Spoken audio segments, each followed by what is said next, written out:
আল্লাহ পাক বললেন ইন্না হাযা লাবালাউল মুবিন, নিঃসন্দেহে এটি একটি বিরাট পরীক্ষা ছিল। ঠিক কিনা গণ?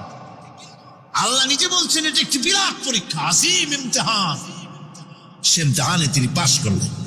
পরীক্ষায় উত্তীর্ণ হওয়ার জন্য রব্বুল আলামিন পুরস্কার দিয়া দিলেন। আল্লাহ পাক বললেন সালামুন আলা ইব্রাহিম। পড়েন সবাই, সালামুন আলা ইব্রাহিম। ইব্রাহিমের প্রতি আল্লাহ পাক বললেন ইব্রাহিমের প্রতি সালাম রইল। সুবহানাল্লাহি ওয়া বিহামদিহি। হযরত ঈসা আলাইহিস সালামকে খ্রিস্টানেরা তারা বলেছে ওয়াকালাতিন নাসারাল মাসীহু ইবনুল্লাহ।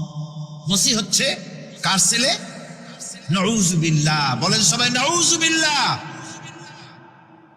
তাকে যখন আল্লাহর ছেলে বলা হলো, আল্লাহর পুত্র বলা হলো, রব্বুল আলামিন তার জবাবে বললেন ইন হুয়া ইল্লা আবদুন আনআমনা আলাইহি।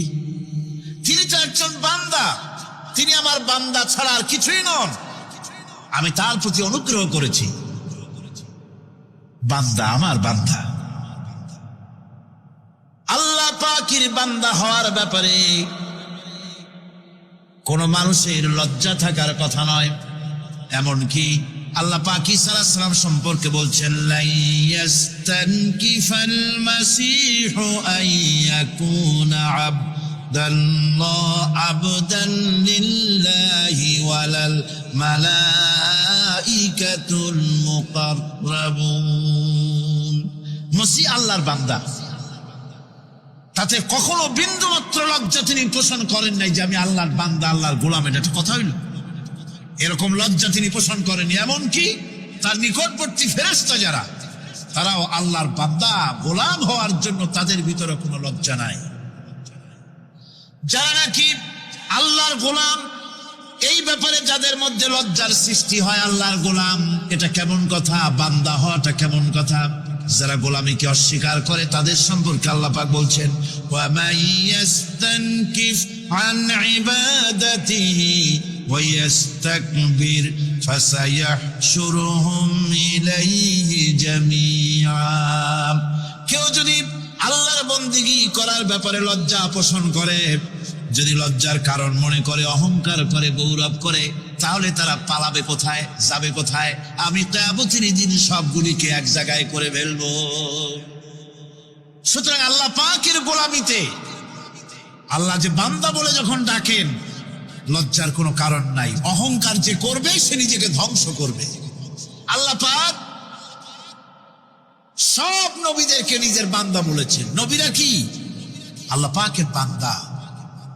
হযরত ইউসুফ আলাইহিস সালাম সম্পর্কে আল্লাহ পাক বলছেন কাযালিকা লিনাসরিফা আনহু আস-সুআ ওয়াল ফাহশা ইন্নাহু মিন ইবাদিনাল মুখলাসিন। এরূপই ঘটলো যাতে আমি ইউসুফ আলাইহিস সালামকে আমার বান্দা, তাকে আমি নির্লজ্জতা ইত্যাদি থেকে আমি রক্ষা করেছি। নিশ্চয়ই হযরত ইউসুফ ছিল আল্লাহ পাকের বান্দা, আল্লাহ পাকের আব্দ। রাসূল করিম সাল্লাল্লাহু আলাইহি ওয়াসাল্লাম তিনি হচ্ছেন সর্বশ্রেষ্ঠ আল্লাহর পয়গম্বর। তার থেকে শ্রেষ্ঠ নবী আর কি কেউ আছে? জোরে বলেন আছে? তার থেকে মাহবুব, তার থেকে শ্রেষ্ঠ আল্লাহর কাছে কেউ নেই। সেই নবীকে আল্লাহ রাব্বুল আলামিন কোরআনে কারীমের ভিতরে তাকে আব্দ বলেছেন। কি বলেছেন? অনেকগুলি আয়াত আছে যে আয়াতের ভিতরে আল্লাহ পাক তার নাম নেন নাই, নবী বলেন নাই, রাসূল বলেন নাই, শুধু বলেছেন আব্দ। যেমন ফাআওহা ইলা আবদিহি মা আওহা। অতঃপর তার বান্দার নিকট যা ওহী করার ছিল তা তিনি করলেন। সেই বান্দাকে মুহাম্মদ সাল্লাল্লাহু আলাইহি ওয়াসাল্লাম। অন্য আয়াতে আল্লাহ পাক বলছেন وأنه لما قام عبد الله يدعوه كادوا يكونون عليه لبدا। আর এই আল্লাহর বান্দা যখন নামাজ পড়তে দাঁড়িয়ে গেল, আল্লাহকে ডাকার জন্য যখন দাঁড়ালো, তখন লোকেরা তার উপরে ঝাঁপিয়ে পড়লো। ঝাঁপিয়ে পড়ার জন্য প্রস্তুতি গ্রহণ করলো। এখানে আব বলা হয়েছে কাকে? মুহাম্মদ সাল্লাল্লাহু আলাইহি সাল্লামকে। এভাবে করে অন্য এক আয়াতে আল্লাহ পাক তার হাবিবকে আব বলছেন, বান্দা বলতেছেন ইন কুনতুম ফি রাইবিম মিম্মা নাযালনা আলা আবদিনা, আমার বান্দার উপরে যে কিতাব নাজিল করেছি তাতে যদি তোমাদের কোনো সন্দেহ হয়, এই যে আমার বান্দার উপরে, ওই বান্দা কে বলেন সবাই? মুহাম্মদ রাসূলুল্লাহ সাল্লাল্লাহু আলাইহি ওয়াসাল্লাম। অন্য আয়াতে বলা হচ্ছে তাবারাকাল্লাযী নাযালাল ফুরকানা আলা আবদিহি লিয়াকুনা লিল আলামিনা নাযীরা। অতীব বরকতপূর্ণ সেই মহান সত্তা যিনি তার বান্দার উপরে ফুরকান নাজিল করেছেন। কে সেই বান্দা? মুহাম্মদ সাল্লাল্লাহু আলাইহি ওয়াসাল্লাম। মেরাজের ঘটনা বলতে গিয়ে আল্লাহ রাব্বুল আলামিন বলতেছেন সুবহানাল্লাযী আসরা বিআবদিহি লাইলাম মিনাল মাসজিদিল হারামি ইলাল মাসজিদিল আকসা। পবিত্র সেই মহান সত্তা যিনি তার বান্দাকে ইসরা করিয়েছেন। কে সেই বান্দা? মুহাম্মদ রাসূলুল্লাহ সাল্লাল্লাহু আলাইহি ওয়াসাল্লাম। সুতরাং আবদিয়াত, ইবাদত, গোলামি, এটা হচ্ছে মানুষের জীবনের সবচেয়ে বড় মর্যাদাকর খেতাব আল্লাহর পক্ষ থেকে। আল্লাহর বান্দা হওয়া, গোলামি পরিপূর্ণরূপে হবে কেবলমাত্র আল্লাহ পাকের। এই গোলামির জন্যই আল্লাহ পাক আমাদেরকে সৃষ্টি করেছেন, অন্য কোনো কাজে আমাদেরকে সৃষ্টি করেন নাই। সেই জন্য আমাদেরকে গোলামি করতে হবে, আনুগত্য করতে হবে কেবলমাত্র কার বলুন তো? এই গোলামি যদি সঠিকভাবে করি, যদি বান্দারা যারা আল্লাহ পাকের বান্দা বলে, গোলাম বলে নিজেদেরকে দাবি করে, যদি সঠিকভাবে ইবাদতটা করা যায়, তাহলে আল্লাহ তাদের জন্য কি ওয়াদা করেছেন শুনুন। দুনিয়ায় তাদেরকে আল্লাহ পুরস্কার দেবেন, আখিরাতেও দেবেন। এটা বন্ধ করুন। দুনিয়া এবং আখিরাতে আল্লাহ পুরস্কার দেবেন। সে পুরস্কারটা কি? দুনিয়ার পুরস্কারটা আগে শোনেন। আল্লাহ পাক বলেন যারা আমার ইবাদত করবে তাদের ব্যাপারে আমার ওয়াদা শোনো। ওয়াদাল্লাহুল্লাযীনা আমানু ওয়া আমিলুস সালিহাতি লায়াস্তাখলিফান্নাহুম ফিল আরদি কামাস্তাখলাফাল্লাযীনা মিন ক্বাবলিহিম। তোমাদের মধ্যে যারা ঈমান এনেছে এবং সৎ কাজ করেছে, আল্লাহ রাব্বুল আলামিন তাদের ব্যাপারে আল্লাহর ওয়াদা হচ্ছে, আল্লাহর প্রতিজ্ঞা হচ্ছে, আল্লাহ ওয়াদা করতেছেন তাদেরকে জমিনের উপরে প্রতিষ্ঠিত করবেন। যেমন করে তোমাদের পূর্বপুরুষদেরকে প্রতিষ্ঠিত করা হয়েছিল, ওইভাবে তোমাদেরকে প্রতিষ্ঠিত করা হবে। সুবহানাল্লাহ। প্রতিষ্ঠিত করা হবে মানে রাষ্ট্র ক্ষমতা দেওয়া হবে। কি দেওয়া হবে? যদি গোলাম হও। যদি কি হও? গোলাম। আল্লাহ পাক বলছে শুধু তাই নয়, আমি আমার দিনকে যারা প্রতিষ্ঠা করবে, আমার গোলামেরা যদি, আমার বান্দারা সঠিকভাবে যদি আমার গোলামি করে, ঈমান আনে, আমলে সালেহ করে, নেক কাজ করে, আমি তাদেরকে রাষ্ট্র প্রতিষ্ঠার সুযোগ করে দেব। আর তাদের জন্য ভীতির পরিবর্তে, সন্ত্রাসের পরিবর্তে শান্তি কায়েম করে দেব। সুবহানাল্লাহ। وَلَيُمَكِّنَنَّ لَهُمْ دِينَهُمُ الَّذِي ارْتَضَىٰ لَهُمْ وَلَيُبَدِّلَنَّهُمْ مِنْ خَوْفِهِمْ أَمْنًا। তাদের দিনকে তারা নিজেদের জন্য যা পছন্দ করেছে অবশ্যই তিনি তা কায়েম করে দিবেন, এবং সন্ত্রাস আর ভীতির পরিবর্তে আল্লাহ নিরাপত্তা দান করবেন। যেরকম সুবহানাল্লাহ। সন্ত্রাস বন্ধ হবে, চুরি, ডাকাতি, জেনা, ব্যভিচার সব বন্ধ হয়ে যাবে। তোমরা ক্ষমতায় থাকবে, তোমরা ডমিনেটেড হবে না, তোমরা ডমিনেট করবে। গোটা পৃথিবীকে শাসন করবে, শাসিত তোমরা হবে না। আর ভীতির পরিবর্তে নিরাপত্তা তোমরা লাভ করবে। কি করলে?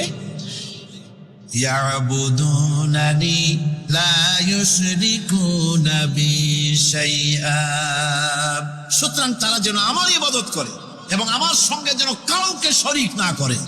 আল্লাহ বলছেন তোমরা যদি আমার সাথে শরীক না করো, ইবাদতের মধ্যে কাউকে যদি শরীক স্থাপন না করো, আর যদি তোমরা আমার ইবাদতটা সলিড ভাবে আমার জন্যই করো, তাহলে রাষ্ট্র ক্ষমতা তোমাদের হাতে আসবে, সন্ত্রাস নির্মূল হবে, শান্তি প্রতিষ্ঠিত হবে। এই হচ্ছে দুনিয়ার পুরস্কার। এটা কিসের পুরস্কার? আর আখিরাতের পুরস্কারের কথা বলা হচ্ছে وَمَن يُطِعِ اللَّهَ وَرَسُولَهُ وَيَخْشَ اللَّهَ وَيَتَّقِهِ فَأُولَئِكَ هُمُ الْفَائِزُونَ। যে ব্যক্তি আল্লাহ এবং রাসূলের আনুগত্য করেছে, আল্লাহকে ভয় করে চলেছে, তার গজব থেকে বেঁচে রয়েছে, সেই হচ্ছে সফল কাম। সফল কাম মানে কি?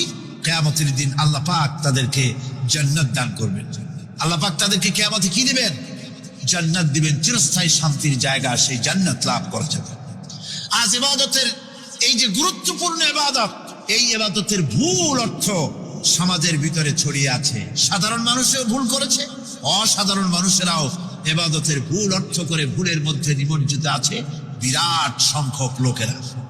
সাধারণ মুসলমানেরা তারা যে ভুলটা করলো ইবাদতের অর্থ করতে গিয়ে, সেটা হলো এই, সাধারণ লোকেরা মনে করলো কয়েকটা অনুষ্ঠানের নাম হচ্ছে ইবাদত, নামাজ, রোজা, হজ, যাকাত, সাদকা, ফিতরা, এর নাম হলো ইবাদত। অনুষ্ঠান শেষে তারা নিজেদেরকে স্বাধীন মনে করল। তারা আল্লাহ পাকের প্রত্যেকটি আইনের ধারাকে লঙ্ঘন করল। বছরে একবার রোজা রেখে, বছরে 1 মাস রোজা রেখে মনে করলো ইবাদত শেষ। 5 ওয়াক্ত নামাজ পড়ে মনে করলে ইবাদত শেষ।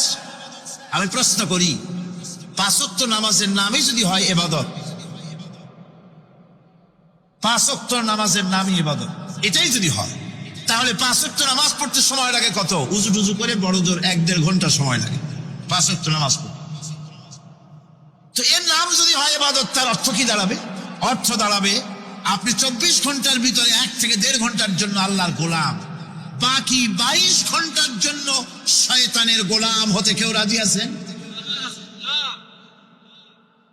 রোজার নামই যদি হয় শুধু ইবাদত, তাহলে তার অর্থ দাঁড়াবে বছরের ভিতরে 1টা মাসের জন্য আপনি আল্লাহর গোলাম, আর 11 মাসের জন্য শয়তানের গোলাম হতে কেউ রাজি আছেন? তাহলে বিষয়টা কি? বিষয়টা হচ্ছে নামাজ, রোজা, হজ, যাকাতি শুধুমাত্র ইবাদত নয়, আনুষ্ঠানিক ইবাদত তো বটেই, কম্পালসারি ইবাদত তো বটেই, কিন্তু শুধুমাত্র নামাজ, রোজা, হজ, যাকাত ইবাদত শুধুমাত্র নয়, এগুলি হচ্ছে ইবাদতের পার্ট, ইবাদতের অংশ। বরং জীবনের সব ক্ষেত্রে আল্লাহর হুকুমকে মানার নামই হচ্ছে আমার।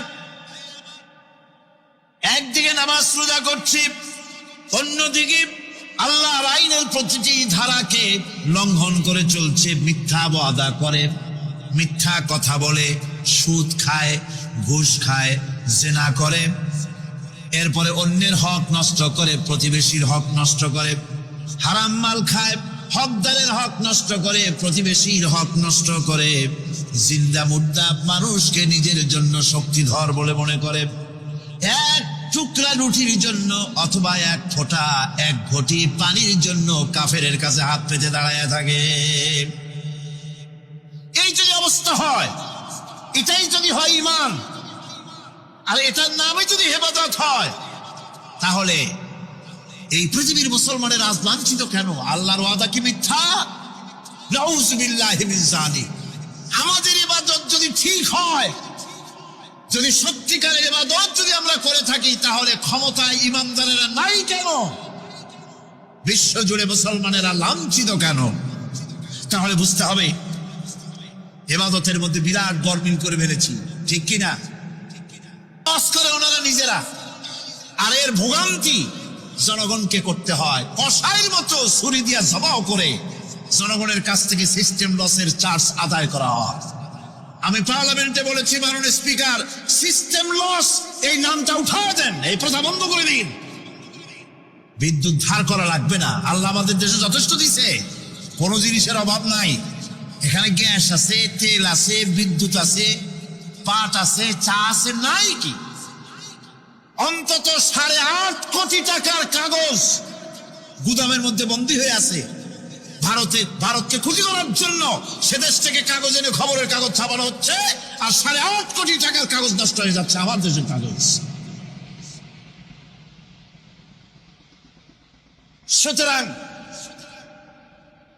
বলতেছিলাম একথাই বলতেছিলাম যে ঈমান আল্লাহর গোলাম হতে হলে ভুল করে বসেছি ইবাদতের অর্থ করতে, শুধু নামাজ, রোজা, হজ, যাকাত, মাজারে কিছু চান্দা দেওয়া, আগরবাতি, মোমবাতি, চাদর একটা দিয়া, পীর সাহেবরে 10,000 টাকা চান্দা দিয়া, মুছে তেল মাইখা দাঁত বাইর করে আসে। বেহেশতে তো গেছি, আর দেরি কত? বেহেশত তুমি যাবা, এত সহজ? দেশকে ফাঁকি দিছো, দেশকে ফাঁকি দিয়েছ, জনগণকে ফাঁকি দিয়েছ, নিজের মেয়েকে ফাঁকি দিয়েছে। বিবাহের সময় টাকা পয়সা দিয়া বিবাহ টিবাহ করায় দিল। ব্যবসা, ধানি সম্পত্তি, বাড়ির সম্পত্তি সব ছেলেদেরকে দিয়ে দিল, মেয়েটারে ফাঁকি দিয়ে দিল। তাই না? এরকম ফুপুকে ফাঁকি দিল, বোনকে ফাঁকি দিল। এরপরে মোনাজাত করে সবে বরাতে, আল্লাহ আমারে বেহেশত দিও। ফেরেশতারা কয়, মর তুই আগে, বেহেশত তোরে কেমনে দেয় ভালো করে দেখাই দিব। বেটা তুই যাবি বেহেশতে? এত সোজা? ওটা মামু বাড়ির বারান্দা নাকি? এত সহজ নয়। সুতরাং সাধারণ মানুষ মারাত্মক ভুল করেছে এখানে। নামাজ, রোজা, হজ, যাকাত ইবাদত, আর কিছু কি ইবাদত মনে করে নাই? আপনার চাকরি আপনার ইবাদত, চাকরিতে ফাঁকি দেওয়া যাবে না। আপনি সুস্থ মানুষ, মেডিকেল লিভ নিয়ে ওয়াজ মাহফিল অথবা কোনো ইজতেমায় যাওয়া যাবে না, কোনো চেল্লা দিতে যাওয়া যাবে না। মেডিকেল লিভ নিয়ে আপনি সুস্থ মানুষ, কেন আপনি মেডিকেল লিভ নিচ্ছেন? আপনি ফাঁকি দিতে পারবেন না। সরকারি চাকরি করেন, মিল কল কারখানায় চাকরি করেন, ফরজ নামাজ পড়েছেন ভালো কথা, সুন্নত পড়েছেন ভালো কথা, নফল পড়বেন না। জোহরের নফল পড়া বাদ দিন। যদি আপনি চাকরিজীবী হন, চাকরি করেন, ওটাই ইবাদত। এর নাম ইসলাম, এর নাম ইসলাম। গভর্নমেন্ট যে বেতন দেয় সেই বেতনের উপরে সন্তুষ্ট থাকুন, ঘুষ খাইয়েন না। যদি বেশি বেতন লাগে গভর্নমেন্টের কাছে দাবি জানান যে আমাদের বেতন বাড়ায় দাও। ঘুষ খাবেন কেন? হারাম। জোরে কোন এটা কি? এই ঘুষের টাকা মাজারে দিয়া, পীরেরে দিয়া আল্লাহরে খুশি করবেন, এত সহজ না, এত সহজ না। সেই জন্য আমি সব ভাইদের খেদমতে আরজ করব, ইবাদত হচ্ছে জীবনের সব ক্ষেত্রে গোলামি, সকল ক্ষেত্রে গোলামি। চাকরিতে, অফিসে, আদালতে, কলকারখানায়, ক্ষেত খামারে, পার্লামেন্টে, সেক্রেটারিয়েটে, সেনানিবাসে, স্কুলে, কলেজে, বিশ্ববিদ্যালয়, সর্বত্র গোলামি কার? আল্লাহ পাকের। রিজকে হালাল করতে হবে, উপার্জনকে হালাল করতে হবে, সত্যিকারের আল্লাহর গোলাম হতে হবে। এক্ষেত্রে ইবাদতের অসাধারণ ব্যক্তি যারা, তারাও এক শ্রেণীর অসাধারণ ব্যক্তিরাও ভুল করে বসছেন। তারা যে ভুলটা করলেন ওটা হচ্ছে, তারা তাসবিহ, জায়নামাজ, খানকাহ, হুজরাখানা এর ভেতরে বসে জিকির আজগার করাটাকেই জীবনের জন্য আল্লাহর ইবাদত মনে করে নিলেন। আল্লাহর বান্দারা যখন অনাচার ব্যভিচারে লিপ্ত, আল্লাহর আইনের পরিবর্তে যখন মানুষের তৈরি করা আইন চলছে, চেচনিয়া, বসনিয়া যখন মানুষদেরকে জবাও করা হচ্ছে, বসনিয়ার মুসলমান সন্তানদেরকে যখন জবাও করা হয়, কাশ্মীরে স্বাধীনতাকামী মুসলমানদের অধিকার হরণের জন্য তাদের উপরে যখন বন্য হায়নার মতো, পশুর মতো যখন ভারতীয় শত্রু সৈন্যরা যখন হামলা চালায়, সোমালিয়ার মানুষগুলি যখন না খেয়ে তাদের হাড়, পাঁজরার হাড়গুলি যখন বেরিয়ে যায়, তখনও যদি আপনি খানকার ভেতরে থেকে তসবিহ পড়েন আর তাহাজ্জুদের নামাজ পড়ে কপালে দাগ লাগান, এই অন্যায়ের বিরুদ্ধে যদি সোচ্চার না হন, আপনার এই তসবিহর কোনো দাম নাই। আপনাকে সোচ্চার হতে হবে, আপনাকে অন্যায়ের বিরুদ্ধে খাড়া হতে হবে। একদিকে তাহাজ্জুদের নামাজ তো পড়বেনই, জিকির তো করবেনই, কোনো সন্দেহ নাই। আর একদিকে সিংহের মতো অন্যায়ের বিরুদ্ধে গর্জে উঠতে হবে। তাতে যদি প্রয়োজন হয় মুসাদ্দেদ আল ফেসানির মতো কারারুদ্ধ হন না কেন, সেটাই কিসমত, সেটাই তকদীর। হক কথা বলতে হবে। এই জন্য আমার বারবার মনে পড়ে আজকের এক শ্রেণীর লোক আমাদের দেশে এক শ্রেণীর লোক বাইরের থেকেও আসে, বিদেশ থেকেও আসে, নামের আগে আওলাদে রসুল লাগান। খেদায়ে রসুল, মুজাহিদে মিল্লাত, আওলাদে রসুল। আজিব, তুমি আওলাদে রসুল যদি হবে তাহলে তুমি যে দেশের মানুষ, সেই দেশে মুসলমানদের যখন জবাব করা হয় পার্লামেন্টে কথা বলে বেরিয়ে আসো না কেন? তোমার জেল হয় না কেন? কংগ্রেসের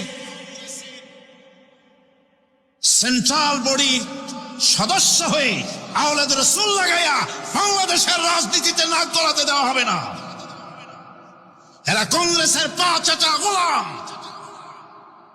এদেরকে চিনতে হবে যারা আমার দেশে এসে মুসলমানদের মধ্যে বিভেদ সৃষ্টি করতে চায়। আমার মুসলমান ভাইয়েরা, সুতরাং আজকে আমাদেরকে বুঝতে হবে নামের আগের 14 হাত লম্বা বিশেষণ দেখে ভুললে চলবে না। কথা মনে থাকবে, এরা কংগ্রেসের গোলাম। বাবরি মসজিদ যখন ভেঙে ফেলা হলো, তখন তো কোন আওলাদে রসুলের নাম তো শুনি নেই।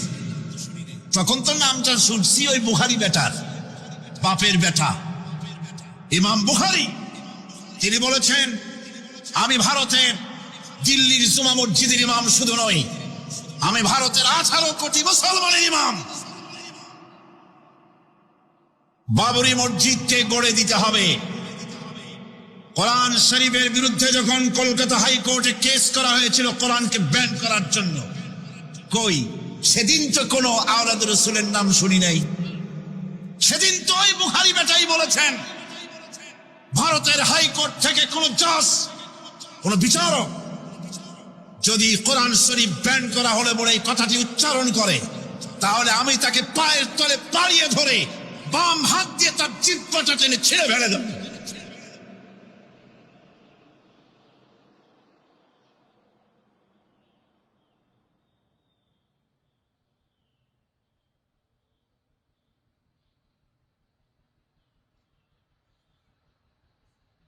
বন্ধুগণ, সুতরাং আমাদেরকে বুঝতে হবে, বসুন, বেয়াদবি করবেন না, বসেন। আমাদেরকে বুঝতে হবে খানকায় শুধু জিকির আজগার করলেই চলবে না। হযরতে শাহজালাল রহমতুল্লাহ আলাইহি এক হাতে ছিল তরবারি, আর এক হাতে ছিল কোরআন। লড়াই করেছেন হযরতে শাহ মখদুম, হযরতে খান জাহান আলী, হযরতে খাজা মুঈনুদ্দিন চিশতি আজমেরি রহমতুল্লাহ আলাইহি, হযরতে মুসাদ্দেদ আল ফিসানি রহমতুল্লাহ আলাইহি। মুরিদের বাড়ি জম্মের খাওয়া খাইয়া পেটটা কুমিরের মতো বড় করে নাই। জেল খেটেছে হক কথা বলতে গিয়ে। বাপের বেটা হও, নিজের দেশে কথা কও। বাংলাদেশে এসে তারপরে জনগণের টাকা লুটপাট করার কাউকে অধিকার দেওয়া হবে না। আমার বন্ধুগণ, আল্লাহর ওলি যারা, তারা এভাবে করে জনগণের খেদমত করেছেন, কথা বলেছেন। সুতরাং শুধু জিকির আজগার করলেই হবে না, হক কথা বলতে হবে স্পষ্ট করে। এটাই হলো ইবাদতের হক আদায় হবে যদি সত্যিকারের হক কথা বলা যায়। অসাধারণ ব্যক্তিরা ময়দানে কথা বলবেন, হক কথা বলবেন, অন্যায়ের বিরুদ্ধে সোচ্চার হবেন। আর সাধারণ জনগণ কথা ও কাজের মিল করবেন, নামাজ রোজা হজ যাকাত করবেন যার কথা মতো, রাজনীতি অর্থনীতি সমাজনীতি করবে সেই আল্লাহর কথা মতো। তাহলেই সত্যিকারের মুসলমান হওয়া যাবে। কথা বুঝে আসছে কিনা ভাই? কথা বুঝে আসছে কিনা? একটু জোরে সোরে জিকির করেন, লা ইলাহা ইল্লাল্লাহ, লা ইলাহা ইল্লাল্লাহ। আরো জোরে, لا إله إلا الله لا إله إلا الله لا إله إلا الله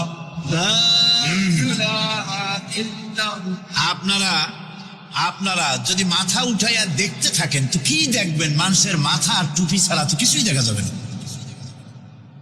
কাজী ওঠা বসা না করে আজকে এক পবিত্র রাত আমরা আল্লাহর কাছে দোয়া করব। আলোচনার আমি এগিয়ে যাচ্ছি। এবাদত আমাদেরকে বুঝতে হবে।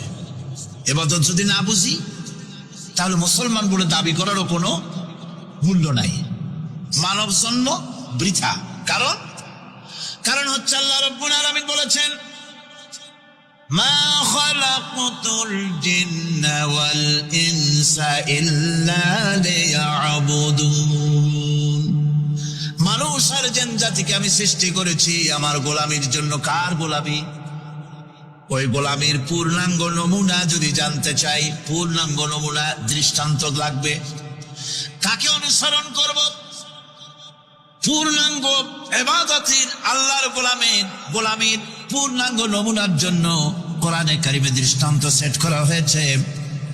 হযরত ইব্রাহিম আলাইহিস সালামের আল্লাহ পাক বলেন, ইয ক্বালা লাহু রাব্বুহু আসলিম ক্বালা আসলামতু লিরাব্বিল আলামিন।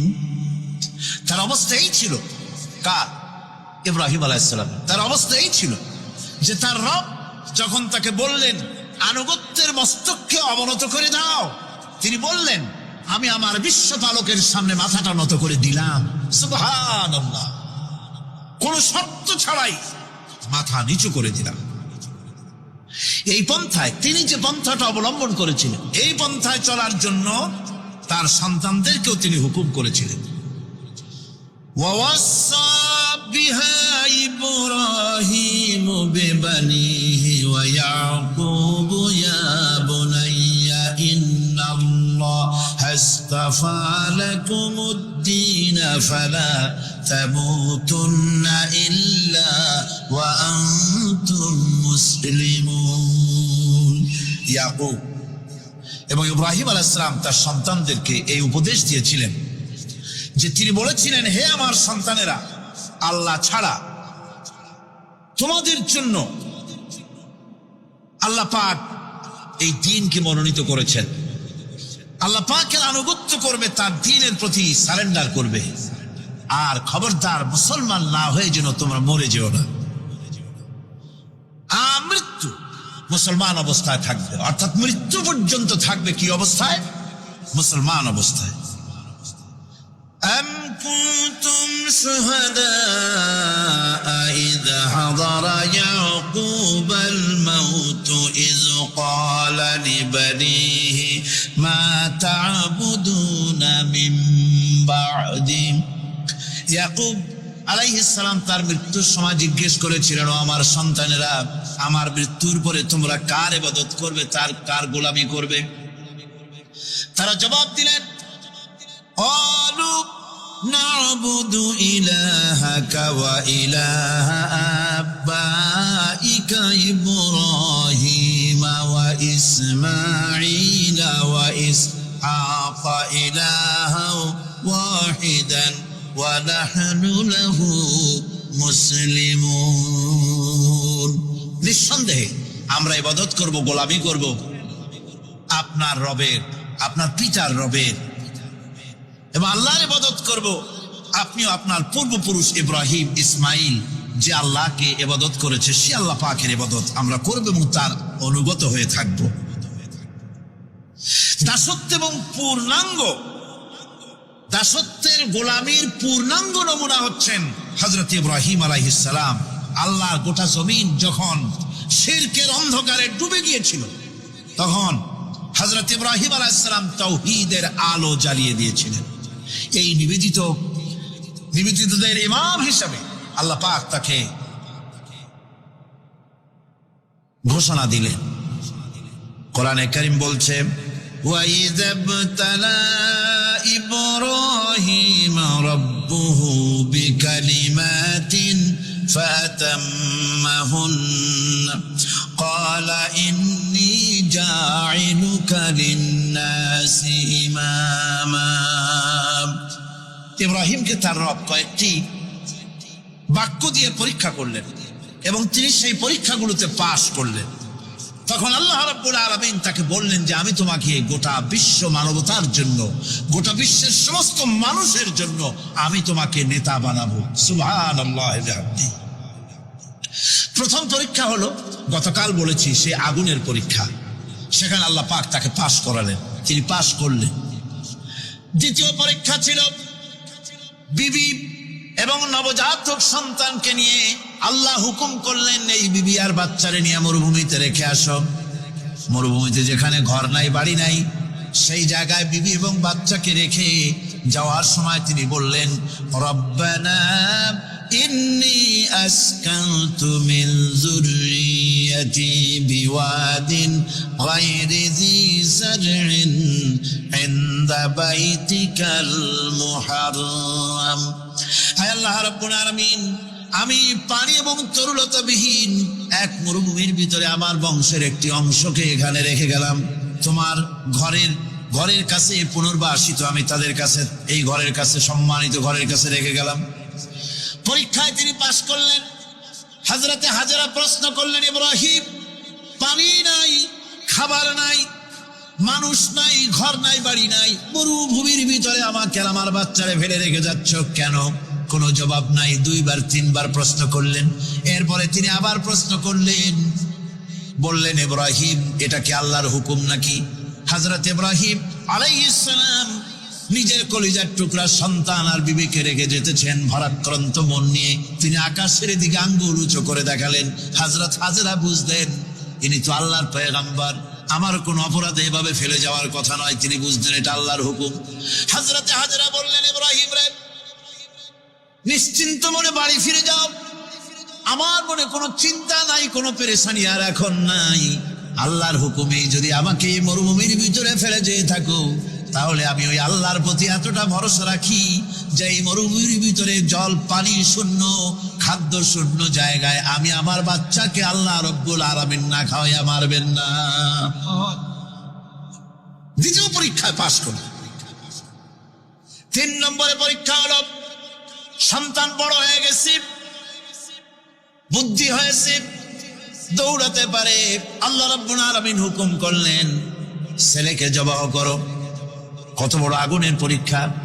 কোরআন শরীফ বলছে, হযরত ইব্রাহিম আলাইহিস সালাম নিজের ছেলেকে ডেকে নিয়ে বললেন, ইয়া বুনাইয়া ইন্নী আরা ফিল মানামি আন্নী আযবাহুক ফানজুর মাযা তারা। হে আমার কলিজার টুকরা সন্তান, আমি স্বপ্নে দেখেছি যেন আমি তোমাকে জবাহ করতেছি। তোমার রায় কি, তোমার মত কি, আমারে শোনাও। ছেলে পয়গম্বর, ছেলে তার জবাবে বললেন, ইয়া আবাতি ফাআল মা তু'মার সাতাজিদুনি ইনশাআল্লাহু বিনাস সাবিরিন। হে আমার আব্বাজান, আপনি যে ব্যাপারে স্বপ্নের ভিতরে আদিষ্ট হয়েছেন, আপনি তা কার্যকরী করুন। আমাকে এতটুকু অধৈর্যের মধ্যে পাবেন না, আমাকে ধৈর্যশীলদের মধ্যে পাবেন। আমারে আপনি আল্লাহর হুকুম পালন করেন। আল্লাহ পাক শোনাচ্ছেন, ফালাম্মা আসলামা ওয়া তাল্লাহু লিল জাবিন। পিতা পুত্র দুজনই রাজি হয়ে গেল। পিতা তার ছেলেকে কাঁধ করে গলার উপরে ছুরি ধরেছেন। আল্লাহ রাব্বুল আলামিন ইসমাইল জবাহ হোক, এটা আল্লাহ চান নাই, আল্লাহ চেয়েছেন পরীক্ষা করতে। পরীক্ষায় ইব্রাহিম পাশ হয়ে গেলেন। আল্লাহ পাক বলছেন, ওয়ানাদাইনাহু আইয়া ইব্রাহিম ক্বাদ সাদ্দাকতার রুইয়া ইন্না কাযালিকা নাজজিল মুহসিনিন। আমি ইব্রাহিমকে ডেকে বললাম, ইব্রাহিম, তুমি তোমার স্বপ্নকে বাস্তবে রূপ দিয়েছ, আর এভাবেই করি আমি মুহসিনিনদেরকে পুরস্কৃত করে থাকি। আল্লাহ পাক খুশি হলেন। আল্লাহ পাক বললেন, ইন্না হাযা লাবালাউল মুবিন। নিঃসন্দেহে এটি একটি বিরাট পরীক্ষা ছিল, ঠিক কিনা গর? আল্লাহ নিজে বলছেন এটি একটি বিরাট পরীক্ষা, আজিম ইমতিহান। সে ইমতিহানে তিনি পাশ করলেন। পরীক্ষায় উত্তীর্ণ হওয়ার জন্য রব্বুল আলামিন পুরস্কার দিয়া দিলেন। আল্লাহ পাক বললেন, সালামুন আলা ইব্রাহিম। পড়েন সবাই, সালামুন আলা ইব্রাহিম। ইব্রাহিমের প্রতি আল্লাহ পাক বললেন, ইব্রাহিমের প্রতি সালাম রইল। সুবহানাল্লাহ ওয়া বিহামদিহি। ইবাদত এর আনুগত্যের এই উৎকৃষ্ট দৃষ্টান্ত স্থাপনের পর আল্লাহ পাক তার গোটা বিশ্বের মুসলমানদেরকে কিয়ামত পর্যন্ত ইব্রাহিম আলাইহিস সালামকে জাতির পিতা বানায় দিলেন। সুবহানাল্লাহ। কইতে ইচ্ছা করে না? এই রকমের পরীক্ষা কোন পিতারা দিতে পারছে নাকি? গোটা বিশ্বের সমস্ত মানব মণ্ডলীর জন্য আল্লাহ পাক ইব্রাহিম আলাইহিস সালামকে কিয়ামত পর্যন্ত জাতির পিতা হিসাবে ঘোষণা করেছেন। সুবহানাল্লাহ। মিল্লাতা বিকুম ইব্রাহিম ওয়া সাম্মাকুমুল মুসলিমিন। তোমরা তোমাদের পিতা ইব্রাহিমের মিল্লাতের উপর প্রতিষ্ঠিত হও। আল্লাহ পাক বলছেন, তোমাদের পিতা ইব্রাহিমের মিল্লাতের উপর প্রতিষ্ঠিত হও, আর আল্লাহ তোমাদের নাম রেখেছে মুসলমান। তোমরা হচ্ছে মুসলমান, আমার প্রথম ব্যক্তি। সুবহানাল্লাহ। সুতরাং আমাদেরকে ইবাদতের নমুনা হিসেবে ইব্রাহিম আলাইহিস সালামকেও মানদণ্ড হিসেবে দেখতে হবে যে কিভাবে তিনি সারেন্ডার করেছিলেন আল্লাহ পাকের দরবারে।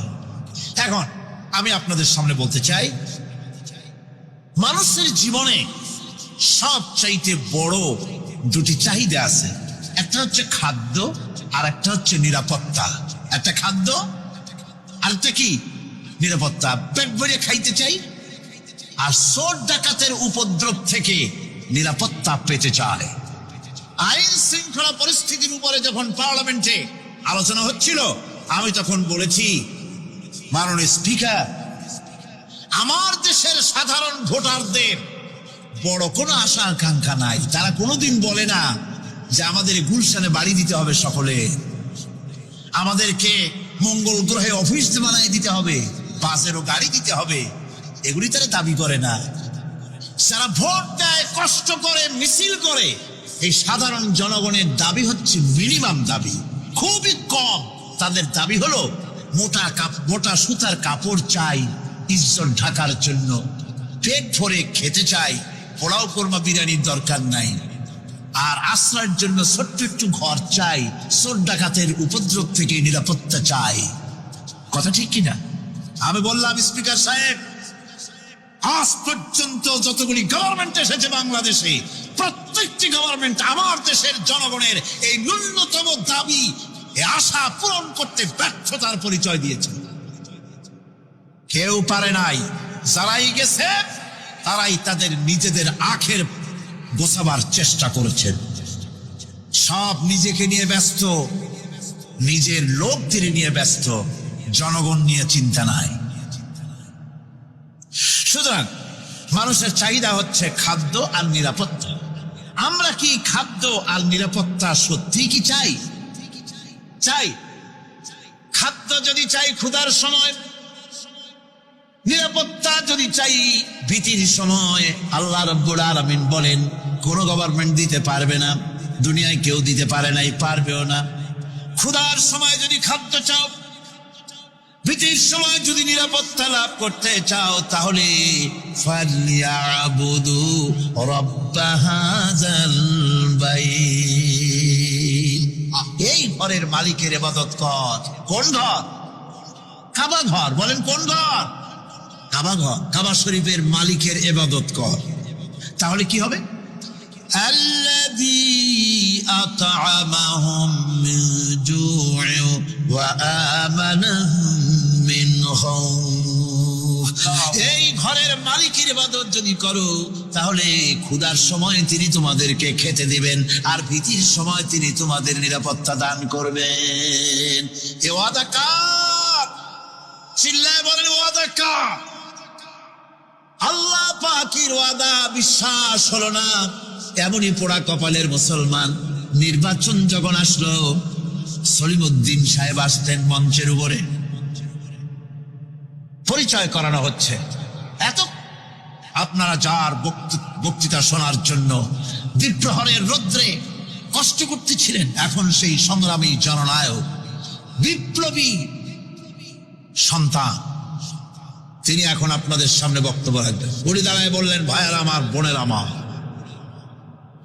আমি এবার বোতল মার্কা বাক্স নিয়ে দাঁড়াইছি, আমারে সকলে মিলে ভোট দেন। এবার যদি ক্ষমতায় যেতে পারি, না খাইয়া কেউ মরবে না, কিন্তু কি খাইয়া মরবে তাও কয় না। মানুষেরা এই কথাগুলি বিশ্বাস করলার সমানে ভোট দিল। হায় রে কপাল!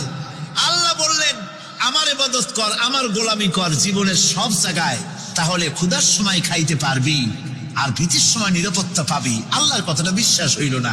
এই নামাজ পড়ার মুসলমানের দাম আছে, কোন দাম আছে? এ রোজার দাম আছে, এ মুসলমান দাবি করার দাম আছে। আল্লাহ রাব্বুল আলামিন তিনি পরিষ্কার করে বলছেন, এই ঘরের মালিকের ইবাদত করো, তিনি ক্ষুধার সময়ে খেতে দিবেন, আর তিনি তোমাদেরকে ভীতির সময় নিরাপত্তা দান করবেন। চাউলের অভাব হবে না, পাটের অভাব হবে না, খাদ্যের অভাব হবে না, কারণ দুটি জিনিস যদি তোমরা করতে পারো, খাবারের অভাব হবে না। ওয়ালাউ আন্না আহলাল কুরা আমানু ওয়াত্তাকাউ লাফাতাহনা আলাইহিম বারাকাতিন মিনাস সামাই ওয়াল আরদ। দেশের লোকেরা, জনপদের লোকেরা যদি দুইটা কাজ করে, এক নম্বরে হলো আমার উপরে ঈমান আনবে, দুই নম্বরে হলো আমাকে ভয় করার নীতি অবলম্বন করে যদি চলে, তাহলে ওই দেশের মানুষের জন্য আকাশ আর জমিনের সব বরকতের দরজা আমি আল্লাহ খুলে দেব। আল্লাহর ওয়াদা। আল্লাহ পাকের নিকট মানুষের সবচাইতে বড় দাবি কি? আল্লাহর কাছে মানুষের সবচাইতে বড় দাবি কি করতে পারেন? আল্লাহ পাকের কাছে মানুষের শ্রেষ্ঠ দাবিটা আল্লাহ নিজেই শিখাই দিয়েছেন। আমার কাছে দাবি কর, ইহদিনাস সিরাতাল মুস্তাকিম। আয় আল্লাহ, একটা সোজা, একটা সরল রাস্তা আমারে দাও, একটা সহজ পথ আমারে দাও। এই কথা সূরা ফাতিহা দাবি করার পর আল্লাহ রাব্বুল আলামিন এই অভিনন্দনের জবাবে, 7টা বাক্যের অভিনন্দনের জবাবে আল্লাহ রাব্বুল আলামিন 30 পারা কোরআন শরীফ নাজিল করে দিলেন। সূরা ফাতিহার এই সওয়ালের জবাবে আল্লাহ পাক বললেন, ওয়ানি'বুদুনি হাযা সিরাতুম মুস্তাকিম। সোজা রাস্তা চাও, আমার গোলামি করো, ইবাদত করো। সব জায়গায় ইবাদত, গোলামি করাই লাগবে। আমার কাছে সোজা রাস্তা চাও, সোজা রাস্তা হলো আমার গোলামি করা। কার গোলামি? বেহেশতে যেতে চান? আমি আস্তে গেলাম বলে আপনারও আস্তে জবাব দিলেন। বেহেশতে যেতে চান? সুবহানাল্লাহ। এমন কোন মানুষ আছে নাকি যে বেহেশতে যেতে চায় না, মদ খোর যাইতে চায়? সবাই, আমরা সবাই বেহেশতের আশা করি, ঠিক কিনা? আল্লাহ রাব্বুল আলামিন বলেন, বেহেশতে যদি যেতে চাও তাহলেও ইবাদত করা লাগবে, ইবাদত ছাড়া জান্নাতে যাওয়া যাবে না। ফাদখুলি ফি ইবাদি ওয়াদখুলি জান্নাতি। সর্বপ্রথম আমার বান্দার মধ্যে দাখিল হয়ে যা, আমার গোলামির মধ্যে দাখিল হওয়া, আমার গোলাম হয়, এরপরে আমার জান্নাতে চলে যা। আগে গোলাম হবি, তারপরে কোথায় যাবি? জান্নাতে যাবে। আগে গোলাম হ, আগে গোলামির খাতায় নাম লেখা, আগে সত্যিকারের আমার বান্দা হ, গোলাম, এরপরে জান্নাতে যাওয়া যাবে।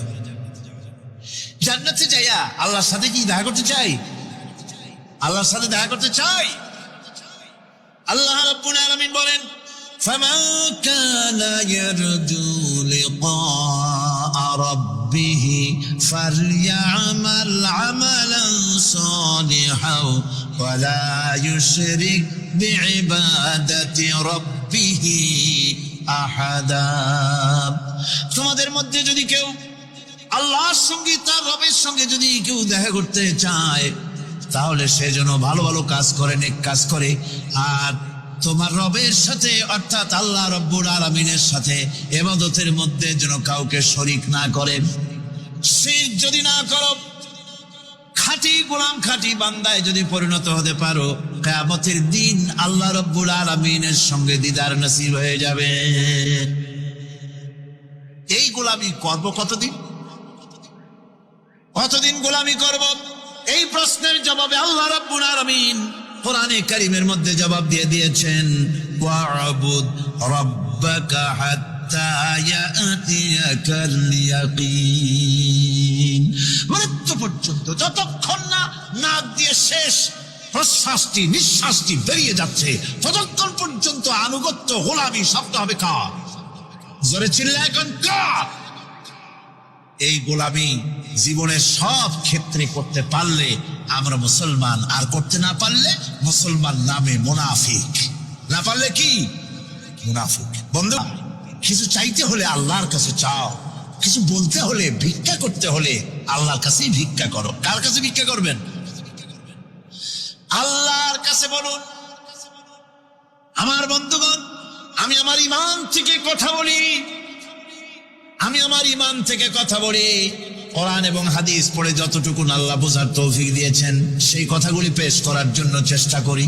বন্ধুগণ, এদিক ওদিক কোনো দিকে না ঘুরে মসজিদে যান, মসজিদে গিয়ে নামাজ পড়েন, আর আল্লাহর কাছে হাত পেতে আল্লাহরে বলেন। সেজদা গিয়া যখন রব্বুল আলামিনের দরবারে কিছু চাইবেন, হুজুরের কাছে জিজ্ঞেস করা হয়েছে, হুজুর, বান্দা কখন আল্লাহর নিকটবর্তী হয়ে যায়? আল্লাহর নবী বলেছেন, বান্দা যখন সেজদা দেয় তখন বান্দা একেবারে আল্লাহ পাকের কাছে চলে যায়। আল্লাহর কাছে চান, যা দরকার, ছেলে নাই, মেয়ে নাই, বউ নাই, অথবা চাকরি নাই, প্রমোশন চাই, ব্যবসায় উন্নতি চাই, যা দরকার কাকে বলবেন?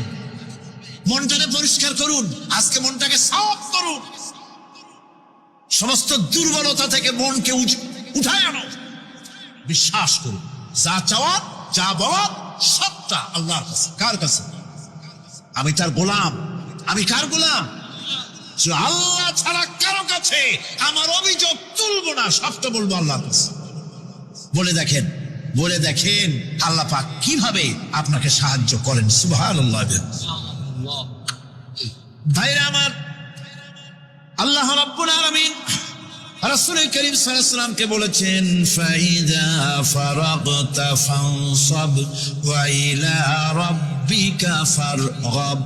যখন তুমি খালি হাত হয়ে যাবে, দাঁড়িয়ে যাবে এবং তোমার রবের কাছে মিনতি জানাবে, কিছু যখন থাকবে না, তোমার রবের কাছে দাঁড়ায় যাও আর তার কাছে মিনতি জানাও, তোমাকে আল্লাহ ভরপুর করে দিবেন। ভান্ডের কোনো অভাব নাই। আমাদের ভান্ড হচ্ছে যত দেব তত কমবে, আর আল্লাহর ভান্ড যত দেয় তত সমান সমান থাকে, মোটেই কমে না, মোটেই কমে না। সুতরাং দয়াল বাবা, বাবা চান, কেবলা চান বাবা, কি যে কবে আর কি করবে দিশা করতে পারে না। গান বাজনা, তারপরে গোসল শরীফ, কি জানি হাবিজাবি শরীফ, কোন শেষ বেদাত দিয়ে বয়ে গেছে। এগুলি বিশ্বাস করবেন না। বিদআত খারাফা, এর সাথে মুসলমানের কোনো সম্পর্ক নাই। গান বাজনার সাথে মুসলমানের কোনো সম্পর্ক। হাতে কতগুলো ঢোল নিয়ে তারপরে মাজারের কাছে গিয়ে ঢোল বাজে, কবরের কাছে মাথায় কতগুলো চুল, দাঁতে ময়লা, মোষগুলা ঠোঁট দুইটা ঢাইকিয়া দাড়ির কাছে এসে পড়ছে। হায় হায় রে, এই রকমের মোষ আমি মাঝে মধ্যে চিন্তা করি যে দই খায় কেমনে এরা। গাঁজা মদ খাইয়া এগুলো মাজার মধ্যে গিয়ে পড়ে থাকে, আর কি জানি আছে ওইটারে ঘষে এলো আর বলে মদিনা যাব কেমনে, মদিনা যাব কেমন। তুই মদিনা যাবি কেমনে? মদ খেয়ে গাঁজা খেয়ে তুই যাবি মদিনা? একটা কথা হইল? তোর নাপাক কদম আল্লাহ পাকের আরদে মুকাদ্দাসে উঠতে পারে না। বদকার, জিনাকার, শারাবি, কাবাবি, আল্লাহ পাকের নাফরমান, কতগুলা শালু কাপড় গায়ে দিয়া মাথায় কতগুলা চুল রাখিয়া তারপরে গ্রামের নামে শরীফ। আশ্চর্য কথা, এই গ্রামের নাম শরীফ, ওই গ্রামের নামের মাথায় গিয়া শরীফ। শরীফ তো মক্কা শরীফ, মদিনা শরীফ, কোরআন শরীফ, হাদিস শরীফ। আর শরীফের দরকার নাই। শরীফের জাত মারছে গ্রামে গ্রামে শরীফ লাগাইয়া। কর্ণফুলী শরীফ, চন্দ্রঘোনা শরীফ। আশ্চর্য কথা। শরীফ শব্দটা ইজ্জত থাকা উচিত, ঠিক কিনা কন? আপনাদেরকে সতর্ক হতে হবে। আনুগত্য এবং গোলামি সকল ব্যাপারে আল্লাহ পাকের করতে হবে। চাইতে হবে কার কাছে? আল্লাহর কাছে। আমার এই কথা আপনাদের মনে আছে কিনা জানি না। সম্রাট শাহজাহানের সময় এক ফকির, এক ভিক্ষুক ভিক্ষা করে বেড়াতো। 70-80 বছর বয়স হয়ে গিয়েছে। এক লোক বলছে, সারা জীবন তো তোমার ছোটবেলা থেকে ভিক্ষা করতে দেখলাম। সে বলল, মানুষে দেয় তো 2 পয়সা 1 পয়সা, ভিক্ষা ছাড়া করবোটা কি? লোকটি বলল, তোমার একটা পরামর্শ দেই। একদিন সম্রাটের কাছে গিয়ে যে দেখো, একবারে যা দেবে খাইয়া কুলাইতে পারবে না। সম্রাট শাহজাহান কোথায় আছে এখন? দেখো গিয়ে মসজিদে আছে। লোকটি মসজিদের বাইরে গিয়ে দেখে সম্রাট একা হাত তুলে বসে আছে। চোখ থেকে পানি পড়তেছে দর দর করে, দাড়ি ভিজে জামায় পড়তেছে। বহুক্ষণ দাঁড়িয়ে আছে। এরপরে সম্রাট তার মুনাজাত শেষ করে বেরিয়ে আসছেন। ফকিরের সঙ্গে দেখা। ফকির বলল, আসসালামু আলাইকুম। তিনি বললেন, ওয়ালাইকুম আসসালাম ওয়া রাহমাতুল্লাহ। ফকির রওনা করেছে। বাদশা বলছে, তুমি তো একজন ভিক্ষুক মানুষ বলি মনে হয়, আমার কাছে তো কেউ কিছু না চাইয়া যায় না, তুমি যে কিছু না চেয়েই চলে যাচ্ছ। ভিক্ষুক বলছে, জাহাপানা, সত্যি কিছু চাইতে এসেছিলাম আপনার কাছে, কিন্তু আপনার অবস্থা দেখে আমার জ্ঞানের চোখ খুলে গেছে। আমি দেখতে পেলাম, আমি যে সম্রাটের কাছে ভিক্ষা চাইতে আসলাম, আমি তো শুধু তাকাই আছি, আমি তো কান্দি না। বরং আমি যার কাছে চাইতে এসেছি, তিনি আমার চাইতে আরো নগণ্য ভিক্ষুকের মতো হয়ে কার কাছে যেন হাত পেতে চোখের পানি ফেলে কান্দে। মনে মনে ভাবলাম, সম্রাট কান্দে যে সম্রাটের কাছে, ওই আল্লাহ সারা জীবনে কারো কাছে কিছু চাইব না। আল্লাহর কাছে চাওয়ার অভ্যাস করুন। অনেকবার অনেক বছর থেকেছি আমি। মাদানিও লেখি না, মক্কিও লেখি না। যেহেতু আমার বাড়ি তো মক্কায় না, আমার বাড়ি তো মদিনায় নাই, আমি মাদানি লিখবো কি করে? এগুলো মিথ্যারই সামিল। লেখাপড়া জানে না, তার কিবও জানে না, মনে যা আসে তাই লেখে। আমি দেওবন্দ মাদ্রাসা 1952 সালে দারুল উলুম দেওবন্দে দৌরা পড়েছি। আমার উস্তাদ, আমার শেখ আল্লামা হুসাইন আহমদ মাদানির কাসেম বুখারী কিতাবুল মাগাজিদ থেকে নিয়ে কিতাবুত তাওহীদ পর্যন্ত পড়েছি। এখানে যারা বুখারী পড়েন, দীর্ঘদিন আমি বুখারী পড়াই। যে কোনো জায়গার থেকে আপনারা বুখারী সিয়াসত তো সামান্য কয়েকটা কিতাব আমি বলেছি, যদি 50 খান কিতাব না পড়ে তাকে শাইখুল হাদিস বলা যায় না। আমার দেশে বুখারী, মুসলিম, তিরমিজি, নাসাই, আবু দাউদ, ইবনে মাজাহ, এর মধ্যে বা তাকরারে হাদিস হলো 28,699 খান হাদিস। তাকরার ছাড়া 12,001 খান হাদিস। লক্ষ লক্ষ হাদিস রয়েছে, প্রায় 60 লাখের মতন। এই হাদিস তো তোমরা নামও জানো না, পড়া তো দূরের কথা, কিতাবের নামও জানো না। যাই হোক, যে যেভাবে চালাচ্ছে চলুক। কোরআন শরীফ তাফসীর করতে গেলে 15টা এলেমের দরকার। হাত উঠান কতটা?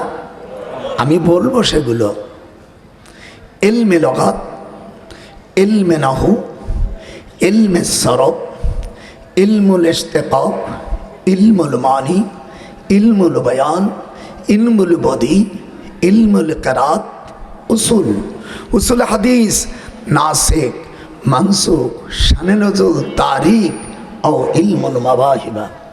কটা হলো? এই 15টা আবার এক একটা 182 রকম।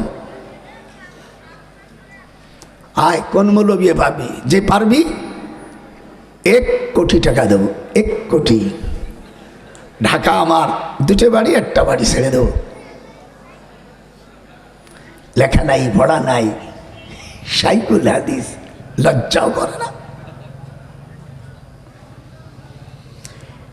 ইন কাদাত লাতুবদি বিহি লাউলা أربتنا على قلبها لتكون من المؤمنين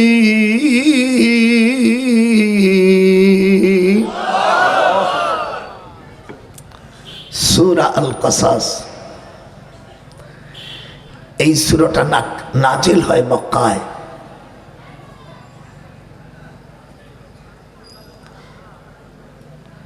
হযরতে মূসা আলাইহিস সালাম, কোরআনে যত নবী 25 জন আম্বিয়া আলাইহিস সালামের কাহিনী আসছে, তার মধ্যে সবচাইতে বেশি আলোচিত এবং সবচাইতে বেশি আয়াতে কারিমা মূসা আলাইহিস সালামের সাথে নাজিল হয়েছে। ওনার সামনে আল্লাহর হাবিবকে ওহী দিয়েছেন। যেরকম আল্লাহু আকবার। আমি এমফিল করেছি 10টি বছর মদিনা বিশ্ববিদ্যালয়। আমার সাবজেক্ট ছিল আল মাওয়াদুল কোরআনুল কারীম ওয়া নওয়াহিহা। এখানে আরবি যারা বোঝেন, আল মাওয়াদুল কোরআনুল কারীম ওয়া নওয়াহিহা, কোরআন শরীফের কোন কোন আয়াত কোথায় নাজিল হয়েছে। 1214 স্থানে কোরআন নাজিল হয়েছে, 23 বছর 8 দিন। এই 1214 জায়গায় কোরআন নাজিল হয়েছে, কোন কোন স্থানে, সকল জায়গা আমার মুখস্থ আছে এবং সকল জায়গায় গিয়েছে। কোরআন শরীফ সূরা বাকারা নাজিল হয়েছে 140 স্থানে। আমি 100 বার দিলাম, 1 বছর সময় দিলাম, 140টা জায়গা যদি বলে দিতে পারো, আমার কাছে লিখে দিতে পারো, 1 লাখ টাকা দিয়ে দেবো। আর আমি মুক্তিযোদ্ধায় যা 1000 বেশি পাই, তাও দিয়ে দেব। না জানি শোনা কিছু কুকুর, কিছু শত্রু আমার বিরুদ্ধে মিথ্যা অপচার করে। লেখা জানে না, কিচ্ছু জানে না, গন্ড মূর্খ। হযরতে উম্মে ফজল মিশকাত শরীফের 572 পৃষ্ঠা 14 লাইন পরে, হুজুরের আপন চাচি উম্মে ফজল হারেসের কন্যা, উনি রাত্রে স্বপ্ন দেখেছে, রাআইতু হুলমাম মুনকারাল লাইল, আমি রাত্রে একটি খারাপ স্বপ্ন দেখেছি। হুজুর বলেন, ক্বালা ওয়া মা হুয়া, সেটা কি খারাপ স্বপ্ন? হুজুরের চাচি বলেন, ক্বালাতের ফাইল উম্মে ফজল, উনি বলেন, ক্বালাত রাআইতু কাআন্না কিতাআতাম মিন জাসাদিক কুতিয়াত উজিয়াত ফি হিজরি, আমি স্বপ্ন দেখেছি আপনার শরীর মোবারক থেকে 1 টুকরো গোশত আমার কোলে নিক্ষেপ করা হয়েছে। হুজুর জবাব দিলেন, রাআইতি খায়রা। এর কাটা কাটা আরবি বলবো, যারা সাধারণ মৌলবীরাও আমার আরবি বুঝবে। আমি 7 রকম আরবি জানি। বাংলাদেশে মৌলবীরা কম বোঝে, এই জন্য একেবারে সহজ আরবি দিয়ে চালাবো।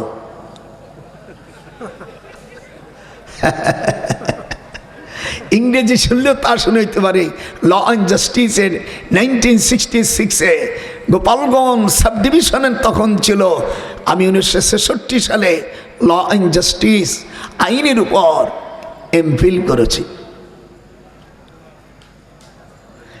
দাড়ি রেখেছি, আরবি শিখছি আল্লাহকে খুশি করার জন্য, ইংরেজি পড়ছি ইংরেজি বন্ধুদের বোঝাবার জন্য, ওটা কোনো নেকির জন্য আমি পড়িনি। হিব্বুল আরব লি সালাসা, হুজুর বলেন 3 কারণে আরবিকে ভালোবাসো। লিআন্নি আরবি, আমি একজন আরবি, কোরআনুল ভাষা আরবি, জান্নাতের ভাষা আরবি। একটু হাত উঁচাইতে হবে, টাকা পয়সা ভিক্ষের কাজ সব শেষ। এখন যদি কেউ থাকেন ভালো, যদি না থাকেন বাট ইউ সোলোলি গো। গোপালগঞ্জ মানুষ তো, রাষ্ট্র আমাদের হাতে, কাটকাট্টা কথা। এই জন্য আমি কোনো রাজনীতি করি না।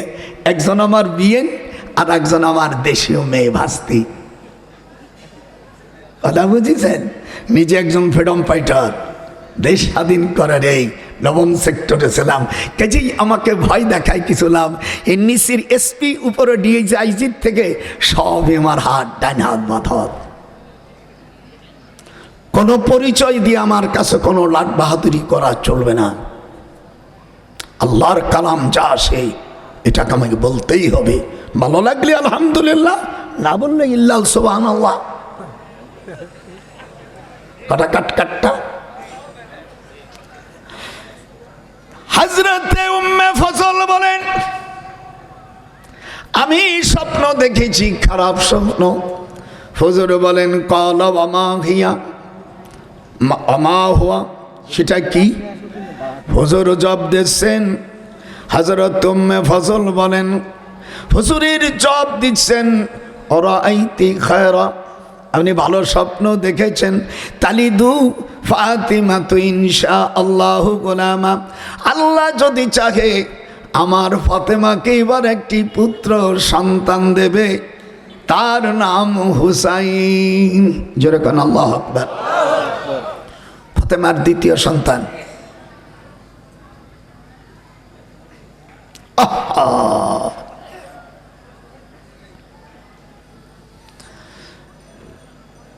فوضعت في هجرك ثم كانت مني التفاتة। হুজুরের চাচি রাবি বর্ণনা করেন, আমার দৃষ্টি অন্য দিক যখন তাকাই, দেখি আল্লাহর হাবিবের চোখ দিয়া, আইনা রসুলিল্লাহ, আইনুন চোখ, রসুল মুজাফ, আল্লাহ মুজাফ ইলাইহে, মজাব মজাব মিলকর খবর মুবতাদা মাযুফ, মুবতাদা খবর মিলকর জুমলা ইসমিয়া হুয়া। কিতাব পড়াই, আমি বুখারী পড়াই এই ৬২ বছর। বুড়োর চেহারা দেখিস, ৯৩ বছর বয়স। হ্যাঁ বেটা, তোর দেশের কোন আলেম থেকে আমার কাছে আয়, ভুল ধর, এক এক বলি এক এক হাজার। গোপালগঞ্জরা শুধু রাষ্ট্র চালায় না, সদস্য হুজুর বাংলাদেশের সবচাইতে বড় আলেম ছিলেন আমার মামা সদস্য হুজুর রহমাতুল্লাহ আলাইহি। হাত উঠা। এখন আমার মামা তো ভাই বাংলাদেশের বাইতুল মুকাররমের ইমাম।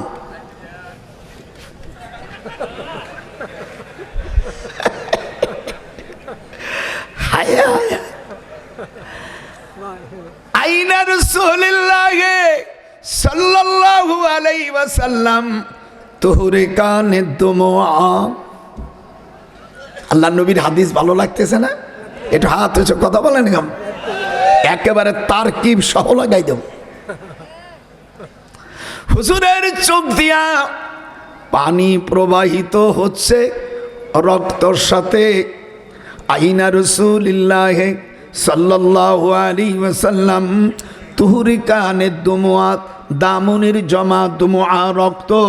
আমি দেখি আমার নূরে মুজাসসাম, আমার নূরের নবী। দেখেন